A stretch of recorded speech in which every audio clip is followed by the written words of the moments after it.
Hello everybody, I am doctor Shweta Kate. I am psychotherapist and counsellor. तर आजचा विषय आहे, तुम्ही सगळ्यांना खुश ठेवण्यासाठी स्वतःला हरवत आहात का? तुम्ही सर्वांना खुश ठेवण्यासाठी खूप प्रयत्न करता, पण का स्वतःच निराश आहात का? असं होतंय का? सगळ्या लोकांना हो म्हणता, पण स्वतःला नाही म्हणता. सगळ्यांची अपेक्षा पूर्ण करता, पण स्वतःला काय हवं ते ओळखता येत नाही. स्वतःची आयडेंटिटी हरवून ठेवता. सगळ्यांसाठी अवेलेबल राहता, पण स्वतःसाठी अनअवेलेबल राहता. आणि सगळ्यात महत्वाची गोष्ट काय आहे माहिती? लोकांना तुमची सवय होते, पण ते तुम्हाला विचारत सुद्धा नाही, तू खरंच ठीक आहेस का? ह्या सगळ्यांसाठी तुम्ही काय करायला पाहिजे? तर सगळ्यात आधी नो म्हणजेच नाही म्हणणं शिकायला पाहिजे. स्वतःची व्हॅल्यू, स्वतःच्या गरजा काय आहेत हे ओळखलं पाहिजे.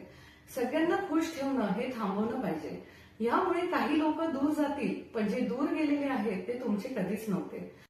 आणि जर तुम्हाला वाटत असेल की हे बाउंड्रीज सेट करणं अवघड जात आहे, तर तुम्ही मला काउन्सिलिंगसाठी नक्कीच भेटायला येऊ शकता. थँक्यू.